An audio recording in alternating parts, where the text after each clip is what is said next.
Well, guys, we finally move into our final piece of literature that we have to discuss. It's a completely new kind of literature. We've been through so many different kinds of literature together, and Daniel is an apocalypse. And so we've been through poetry and narrative and history and law and prophecy and psalms and wisdom literature, and now we're in apocalyptic literature. And apocalyptic literature is a little different from anything that we've seen before, which you probably know if you've ever read through the book of Daniel.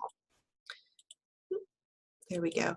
Now, you already know what an apocalypse is because you've watched movies like 2012, or I'm trying to think of other ones. That's the clip that I have here is from 2012, and I'll attach it on our Blackboard site so that you can watch it. But when we think of apocalypse, usually people think, oh, the end of the world, everything going down in flames sort of thing.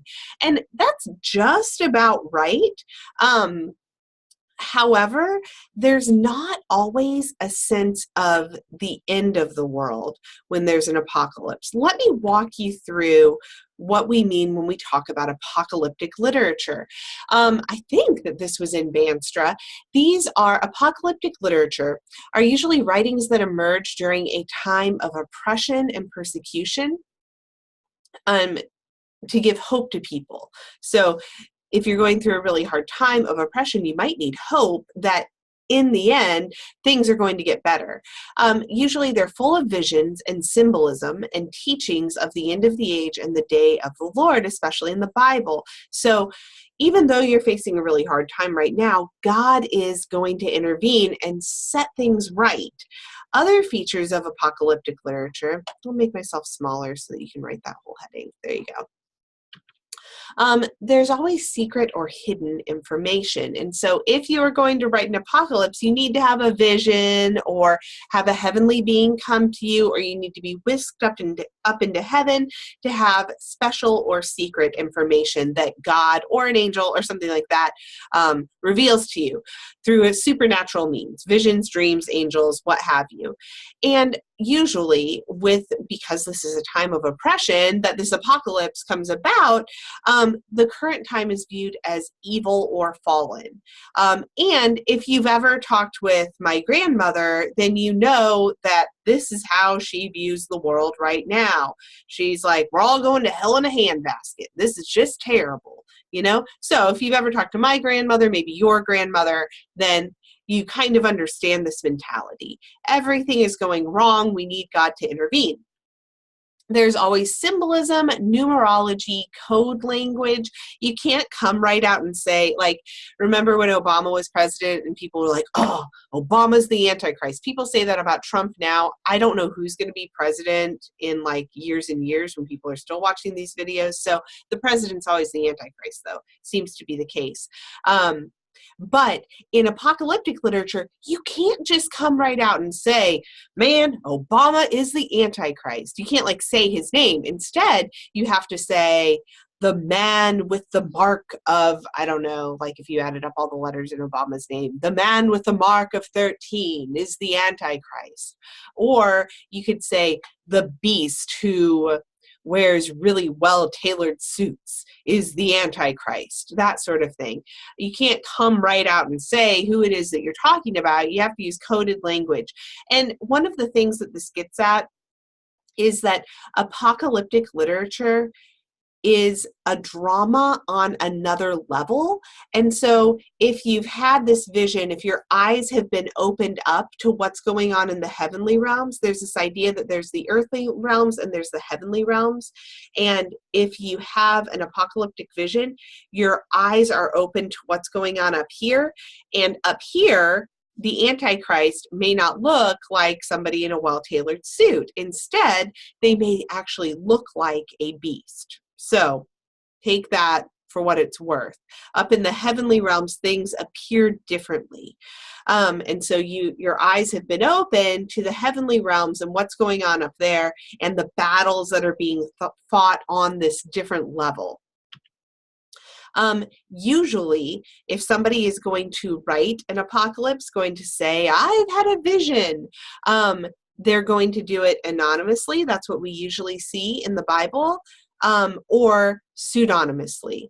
And Daniel is a pretty clear case of pseudonymous writing. So pseudonymous means fake name, or fake name pretty much. The idea is that somebody living under a circumstance of oppression is going to look back into history and say, this person can speak with authority on this kind of oppression, and so I'm going to write as if I am this person and talk about their circumstance as though it is my own, if that makes sense.